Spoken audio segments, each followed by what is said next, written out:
नमस्कार दोस्तों, आज हम चर्चा करेंगे मुंडक उपनिषद के बारे में।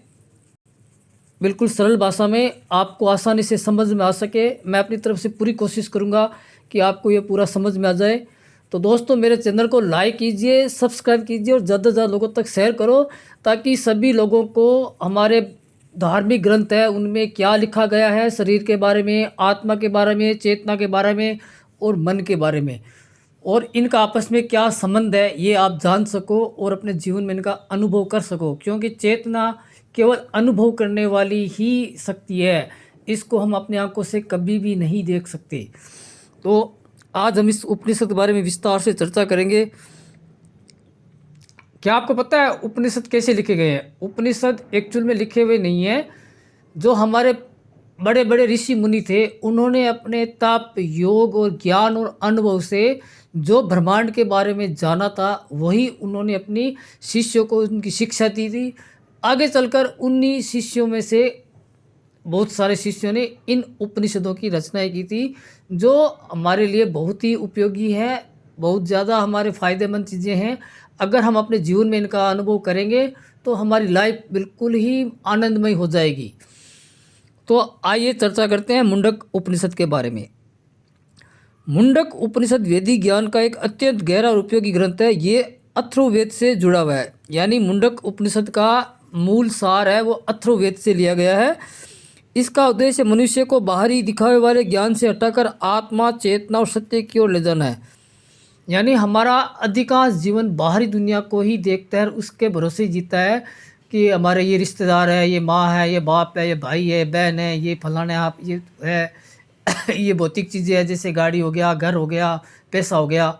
तो ये वेद, ये उपनिषद हमें ये बताते हैं कि आपका ध्यान बाहरी दुनिया से हटाकर भीतरी दुनिया में ले जाने के लिए इस उपनिषद का लिखने का उद्देश्य है कि आप इन भौतिक चीज़ों को छोड़कर, जो आपके शरीर में जो मुख्य चीज़ है, जिसने आपको इस धरती पे जन्म दिया है, जो आपको इस धरती पे लेके आई है, वो क्या चीज़ है और वो क्या चाहती है आपसे, आपको वो समझने के लिए आपका इस धरती पे जन्म हुआ है। आत्मज्ञान से ही वास्तविक शांति और मुक्ति प्राप्त होती है। अगर हमें आत्मज्ञान हो जाएगा, जिस दिन हम अपने आत्मा का अनुभव कर लेंगे कि हमारे साथ हमारी आत्मा है और वही आत्मा एक दिन परमात्मा से मिलने वाली है, तो हमें इस जीवन और मृत्यु के चक्कर से हमें छुटकारा मिल जाएगा और हम भी उस ब्रह्मा के हिस्से बन जाएंगे जो इस पूरे ब्रह्मांड की रचना की है। मुंडक उपनिषद की शुरुआत एक प्रश्न से होती है, वह क्या है जिसे जान लेने पर सब कुछ जान लिया जाता है। यह प्रश्न हर इंसान के मन में कभी न कभी उठता है। हम जीवन भर बहुत कुछ सीखते हैं, लेकिन फिर भी भीतर खालीपन रहता है। हमारा मन हमेशा बेचैन रहता है, चाहे हमें कितनी भी बड़ी खुशी मिल जाओ, लेकिन हमारा मन हमेशा खालीपन महसूस करता है। यानी हमारा दिमाग किसी एक चीज़ को पाने की कोशिश कर रहा है, लेकिन वो चीज़ उसको मिल नहीं रही। दोस्तों, वही चीज़ चेतना है, वही चीज़ आत्मा है, जिसे हमारा मन जानना चाहता है, जिनसे हमारा मन मिलना चाहता है। उपनिषद कहता है कि इसका कारण यह है कि हमने अपने भीतर के सत्य को नहीं जाना। इस उपनिषद में ज्ञान को दो भागों में बांटा गया है, अपराविद्या और पराविद्या। अपराविद्या वह विद्या है जिसके कारण हम बाहर की दुनिया से कुछ सीखते हैं, किताबें पढ़कर, किसी की बात सुनकर, या कोई कला हम सीखते हैं। ये अपराविद्या हमारे जीवन के लिए लाभदायक है, इससे हमारा जीवन सरल बन जाता है और हमें जीवन में भौतिक सुविधाएं मिल जाती है। अपराविद्या वह है जिसमें बाहर की दुनिया से जुड़ती है, जैसे वेदों का पाठ, कर्मकांड, पूजा पाठ, यज्ञ, ज्योतिष, व्याकरण आदि। ये सब उपयोगी है, लेकिन ये हमें केवल संसार तक सीमित रखते हैं। इसके विपरीत एक विद्या है पराविद्या, जिसके अक्षर ब्रह्मा यानी आत्मा और परम सत्य का ज्ञान होता है। मुंडक उपनिषद स्पष्ट करता है कि जब तक पराविद्या नहीं आती, तब तक जीवन अधूरा रहता है। यानी हमें अपने जीवन में पराविद्या सीखनी पड़ेगी। पराविद्या का मतलब होता है आपको ध्यान, योग, साधना करके, मन को विचारों से बिल्कुल खाली करके आपको उस चेतना के प्रकाश को जानना है, जो हमारे भीतर हर पल, हर समय, हर सेकंड चलता है, जिसके कारण हम जिंदा है, जिसके कारण हम बोल पा रहे हैं, जिसके कारण हम देख पा रहे हैं। यानी वो शक्ति जो हमें जिंदा रखती है, उस शक्ति के बारे में हम तभी जान पाएंगे जब हमारा मन विचारों से खाली होगा। यानी हमारे मन में किसी भी तरह के विचार नहीं आएंगे। विचार शून्य दिमाग जब हो जाएगा, तब भी हमें उस चेतना की झलक दिखेगी। जैसे सूर्य आकाश में हर पल चमकता है, लेकिन कभी कभी बादल उसको ढक देते हैं। जैसे जैसे बादल छंटेंगे वैसे वैसे आपको सूर्य की चमक दिखाई देगी। ठीक वैसा ही हमारा जो भीतर की सूर्य रूपी चेतना है, वो मन रूपी बादलों से ढक जाती है, और हमें धीरे धीरे उन बादलों को छांट कर अलग करना पड़ेगा। तभी हम चेतना का अनुभव कर पाएंगे, दर्शन कर पाएंगे दोस्तों। उपनिषद कर्मकांड की सीमाओं को बहुत सरल उदाहरण से समझाता है। वह कहता है कि जो लोग केवल यज्ञ, दान और कर्म में उलझे रहते हैं, वे ऐसे जैसे कोई कमजोर नाव से समुद्र पार करने की कोशिश कर रहा है। ऐसी नाव कभी भी डूब सकती है। इसका अर्थ यह है कि केवल बाहरी कर्म मनुष्य को जन्म मरण के चक्कर से मुक्त नहीं करा सकती। आपको अपने बारे में जानना है तो आपको अपनी चेतना का अनुभव करना ही पड़ेगा। तभी आप जानोगे कि आप मूल रूप से क्या हो, और इस संसार ने आपको क्या बना दिया। संसार ने आपको नाम दिया है, संसार ने आपको काम दिया है, संसार ने आपको रिश्ते दिए हैं, लेकिन ये सब तो आपके जन्म लेने के बाद हुए हैं। तो जन्म लेने से पहले आप कौन थे और मृत्यु के बाद आप कहाँ जाओगे, ये सब बातें जानने के लिए आपको चेतना से मिलन करना पड़ेगा, आपको चेतना का अनुभव करना पड़ेगा। मुंडक उपनिषद का सबसे सुंदर संदेश है, आत्मा न आंखों से दिखाई दे सकती है, न कानों से सुनी जा सकती है, न बुद्धि से पकड़ी जा सकती है। आत्मा को केवल वही जान सकता है जो भीतर से शांत हो, जिसकी इंद्रियां संयमित हो, जिसका मन सच्चे ज्ञान की ओर मुड़ जाए। जब मनुष्य अहंकार, लालच, भय से मुक्त होता है, तभी आत्मा प्रकट होती है। तभी आप अपनी आत्मा को पहचान पाओगे, तभी आप अपना जीवन का उद्देश्य समझ पाओगे, तभी आप जान पाओगे कि उस आत्मा ने आपके शरीर से क्यों जन्म लिया धरती पे। उपनिषद ब्रह्मा को बहुत सरल रूपक में समझाता है। जैसे मकड़ी अपने भीतर से जाला बनाती है और फिर उसे अपने ही में समेट लेती है, वैसे ही सृष्टि, ये संसार ब्रह्मा से उत्पन्न होती है और उसी में विलीन हो जाती है। यानी हम संसार में आकर संसार की दुनिया में खो जाते हैं। हम संसार को ही हकीकत मानते हैं कि ये संसार है, ये हमारा जीवन है। आज हमने अच्छा खाना खाया, आज हमने अच्छे कपड़े पहने, आज हमने बहुत पैसा कमाया। ये संसार की चीज़ें हैं, ये संसार में रहने वाली है, ये आपके साथ नहीं जाने वाली।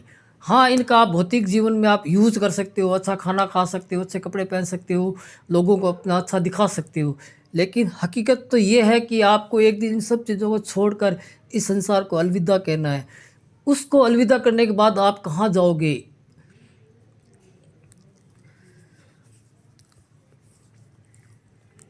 जैसे मकड़ी अपने भीतर से जाला निकालती है और फिर उसे अपने में समेट लेती है, वैसे ही संसार ब्रह्मा से उत्पन्न होती है और फिर ये जो सृष्टि है उसी में विलीन हो जाती है, यानी संसार के जाल में फंस जाती है। पेड़ से निकलने वाली चिंगारी और समुद्र से उठने वाली लहरें भी इसी सत्य की ओर इशारा करती है। इसका मतलब यह है कि हम सब उसी एक चेतना के रूप हैं, यानी पूरे ब्रह्मांड की एक ही चेतना है। हम उसी एक ही चेतना के हम एक हिस्सा है, यानी हमारा पूरा संबंध ब्रह्मांड से है। आप ये मत जानो कि आप अकेले हो, आपके साथ सार्वभौमिक सत्य यह है कि चेतना एक है। तभी तो हम कहते हैं ईश्वर एक है। तो ईश्वर तो एक ही है, इस संसार को बनाने वाला एक ही है, और हमें उस एक के ही बारे में सोचना है और उसी से मिलना है। मुंडक उपनिषद में दो पक्षियों का उदाहरण बहुत प्रसिद्ध है। एक ही वृक्ष पर दो पक्षी बैठे हैं। एक पक्षी फल खा रहा है, कभी मीठा कभी कड़वा। दूसरा पक्षी केवल देख रहा है। फल खाने वाला पक्षी जीवात्मा है जो सुख और दुख भोगता है। देखने वाला पक्षी परमात्मा है जो साक्षी भाव में रहता है। जब जीवात्मा ये समझ लेता है कि वह देखने वाले पक्षी से अलग नहीं है, तभी उसका दुख समाप्त हो जाता है। कहने का मतलब है हमें सिर्फ देखना है कि हम क्या कर रहे हैं, हमारा दिमाग क्या कर रहा है, हमारा दिमाग क्या बातें सोच रहे हैं, हमारा हाथ क्या कर रहा है, हमारा पैर क्या कर रहा है। यानी अपने आप को सिर्फ देखना है कि हम अपने आप क्या चीज़ें कर रहे हैं। जब हमारा पूरा ध्यान हमारे शरीर पे आ जाएगा तो हमारे शरीर में जागरूकता आ जाएगी, तभी हमें चेतना का अनुभव होगा कि ये सब करने वाली वो चेतना है जो हमें ये सब करने की शक्ति देती है। यह उपनिषद यह भी सिखाता है कि सत्य को जानने के लिए गुरु का होना आवश्यक है, लेकिन गुरु वही है जिसे स्वयं सत्य को जाना हो और जो शास्त्रों में भी निपुण हो। केवल पुस्तकों से ज्ञान नहीं मिलता, सही मार्गदर्शन से ही आत्मज्ञान संभव होता है। मुंडक उपनिषद का अंतिम संदेश बहुत ही प्रेरणादायक है। यह कहता है कि जिसने ब्रह्मा को जान लिया वह स्वयं ब्रह्मा हो जाता है। उसके सारे बंधन टूट जाते हैं, उसके कर्म शांत हो जाते हैं और उसका जीवन भय से मुक्त हो जाता है। ऐसा व्यक्ति संसार में रहते हुए भी संसार से ऊपर उठ जाता है। जिस दिन हमने अपनी चेतना के बारे में जान लिया, समझ लिया, उसका अनुभव कर लिया, तब ये संसार की सब वस्तुएं हमें तुच्छ नज़र आएगी, बिल्कुल एक छोटी सी चीज़ नज़र आएगी। क्योंकि इस चीज़ को बनाने वाला, इस चीज़ से सृष्टि बनाने वाला इन सबसे बड़ा है और हम उनसे मिलन करने जा रहे हैं। संक्षेप में मुंडक उपनिषद हमें ये सिखाता है कि जीवन को उद्देश्य केवल कमाना, भोगना या दिखावा करना नहीं है। इसका उद्देश्य अपने भीतर छिपे सत्य को जानना। जब इंसान ये जान लेता है कि वही ब्रह्म है, वही चेतना है, तब उसके जीवन में स्थायी शांति, प्रेम, आनंद प्रकट हो जाता है। यही मुंडक उपनिषद का सरल लेकिन अत्यंत गहरा संदेश है।